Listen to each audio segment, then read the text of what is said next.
달빛따라 유진쌤입니다. 선생님이 오늘은 규칙이 왜 필요할까요? 라는 책을 소개할까 합니다. 이 책은 만화도 있고 글도 있는 특이한 책이더라고요. 저학년 읽어도 괜찮을 것 같고 중학년 정도 읽으면 괜찮겠다라는 생각이 들었어요. 이 책은 4가지 규칙에 대한 질문이 나옵니다. 첫 번째, 규칙이 왜 필요할까요? 두 번째, 잘못된 규칙도 지켜야 하나요? 세 번째, 어쩔 수 없이 규칙을 어겼다면 어떻게 해야 할까요? 그 다음 네 번째, 서로 규칙이 다를 때는 어떻게 해야 하나요?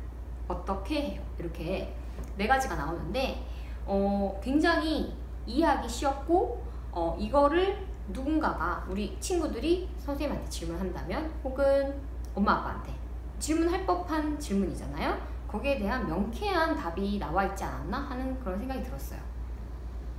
선생님이 그 중에서 2가지를 소개해 볼까 하는데요. 첫 번째, 규칙이 왜 필요할까요? 라는 것에 대해서 이야기가 나오는데 여자친구 한 명이 규칙을 너무 지키기 싫어서 울적해 하고 있을 때 어떤 못생긴 개구리가 나타납니다. 마치 그 개구리 왕자 이야기처럼 그 못생긴 개구리가 자기 입에 입맞춤 해주면 너가 규칙을 지키지 않아도 된다 라는 그런 신비의 묘약을 주게 돼요. 근데 단 조건이 있어요. 규칙을 지키게 되면 엄마가 아빠가 몸에 막 털이 난다는 거예요. 그 여자아이는 단번에 오케이를 하고 그 개구리에게 뽀뽀를 해준 다음에 약을 먹어요. 그 약을 먹게 되면서부터는 뭐 밥을 안 먹어도 되고 일단 내가 먹고 싶은 거 아이스크림만 계속 먹어요. 그래도 엄마랑 아빠가 아무 말도 하지 않는 거예요. 그래 너 하고 싶은 대로 하렴 이러는 거죠. 양치도 안 하고 뭐 아이스크림만 먹고 뭐 당연히 학교 갔다 와서 숙제도 안 하고 놀이터에 가서 신나게 노는 거죠. 이게 며칠 그렇게 되다 보니까 당연히 몸에 이상이 오겠죠. 그리고 친구들도 놀이터에서 제멋대로만 하는 이 친구에게 다가가지 않고 친구들은 멀어져 가고 이는 아프고 배도 아프고 그러면서 병원에 가서 선생님한테 이제 처방전을 받고 몸은 나아지는데 자기가 이렇게 하면 안 된다는 것을 깨달았으니까 다시 규칙을 지키려고 해요. 밥도 아침에 먹고 양치도 하고. 근데 어떤 일이 나올까요? 개구리가 경고했었던 것처럼 엄마 아빠가 털이 나기 시작하는 거예요. 그 친구가 규칙을 지킬 때마다 엄마 아빠 몸에서 털이 나더니 엄마 아빠가 오랑우탄으로 변한 거죠. 그러면서 엄마 아빠는 동물원으로 끌려가게 돼요. 굉장히 무섭죠. 그러니까 그렇게 이제 이야기가 나오고 이렇게 엄마가 오랑우탄으로 변했어요. 이렇게 나오고 간단하게 여기 추가 설명이 이렇게 또 만화로 제시되는데 선생님은 이 부분이 굉장히 친구들한테 도움이 되지 않을까 이런 생각이 들었어요. 그냥 아무래도 만화는 좀 이해하기가 쉽고 조금 더 친구들한테 가까이 다가갈 수 있는 방법이 아니었나 하는 생각이 들더라고요. 그래서 여기서 이제 엄마랑 아빠가 설명을 해줍니다. 만화 속에서 아이들은 자기 혼자 힘으로 세상을 살 수 없잖아. 어른들은 아이들을 보호하려고 규칙을 만든 거지. 그러면 아이들을 위한 규칙이라는 게 뭐예요? 좋은 건 하게 하고 나쁜 건 못하게 하는 거지. 이렇게 나오는데 선생님은 굉장히 이게 괜찮다고 생각을 했어요. 어쩔 수 없이 규칙을 어겼다면 어떻게 해야 할까요? 라는 이야기에서는 신화 이야기가 나와요. 여러분 프로메테우스라는 신에 대해서 들어본 적 있어요? 여기에서는 일단 어떻게 시작하냐면 배가 고파서 아이의 분유 살 돈이 없어서 어떤 아줌마가 마트에서 분유를 훔쳐요. 그 아줌마는 이제 그 경찰서에 끌려가게 되는 거죠. 자, 이런 상황에서 과연 그 아줌마는 어쩔 수 없이 그러니까 아기를 굶기지 않기 위해서 어쩔 수 없이 돈은 없으니까 그죠? 어쩔 수 없이 훔쳤는데 이 친구가 이걸 보면서 아줌마가 너무 불쌍해요. 하지만 아빠는 그렇게 얘기하죠. 하지만 규칙은 어겼어. 왜냐하면 가게 가서 돈을 주고 사는 게 맞잖아요. 그러면서 아빠가 프로메테우스 이야기를 해줍니다. 그래서 이제 프로메테우스가 나오는데 프로메테우스는 그 그리스 로마 신화에 나오는 신 중에 하나이고 여러 가지를 잘 만드는 그런 신이었어요.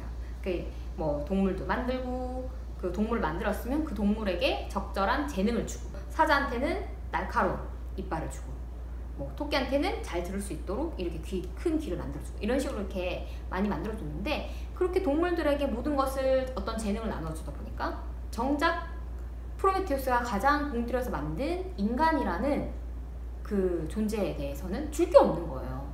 그래서 프로메테우스는 인간을 너무 사랑했는데 인간한테 뭘 줄 수 있을까 고민을 하다가 그 신 중에 신이라고 하는 제우스가 규칙이 있었어요. 제우스는 절대로 인간에게 불을 주어서는 안 된다라는 규칙을 만들어 놨었는데 프로메테우스가 그것을 어기고 불을 훔쳐다가 인간에게 줍니다.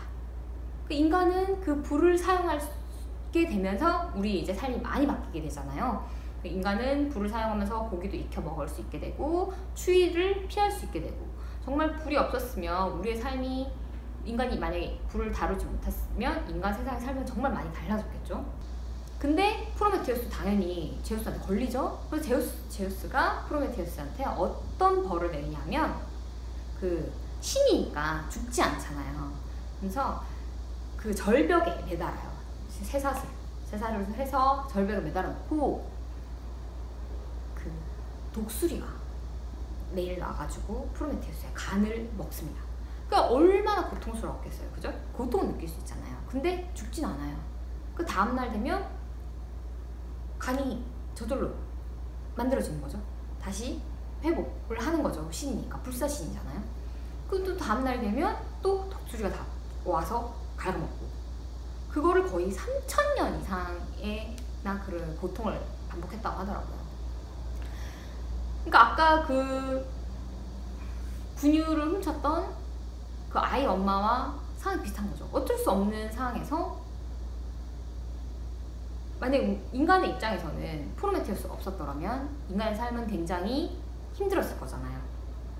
그런데 인간의 입장에서는 좋은 일을 한 거지만 어쨌든 규칙은 어긴 거였어요. 그래서 그런 고통을 받게 된 거고, 그 아이의 엄마 입장에서 생각하면 아이는 엄마 덕분에 분유를 먹을 수 있게 됐을진 몰라도 엄마는 훔친 거는 잘못한 거잖아요. 모른 척 해주면 되잖아요. 불쌍하니까, 그죠? 근데 그렇게 봐주기 시작하면 누구나 다 모른 척을 해달라고 할 거야. 그럼 결국 아무도 규칙을 지키지 않게 되겠지. 굉장히 생각해볼 만한 문제라는 생각이 들었습니다. 선생님이 이거를 읽으면서 이거는 정말 토론 문제로 적다라는 생각이 들었어요. 어쩔 수 없는 경우에라도 규칙을 지켜야만 하는 것인가에 대한 충분히 그런 찬반 토론을 할 수 있을 것 같다는 생각이 들었고, 이 외에 다른 이제 2가지 아까 선생님이 소개했었던 뭐 잘못된 규칙도 지켜야 하나, 서로 규칙이 다를 때는 어떻게 해야 되나, 이런 것들에 대해서도 잘 나와 있으니 여러분들이 한번 읽어보면 좋겠다라는 생각이 들었습니다. 유쌤 책책책 오늘은 여기까지 하겠습니다. 안녕.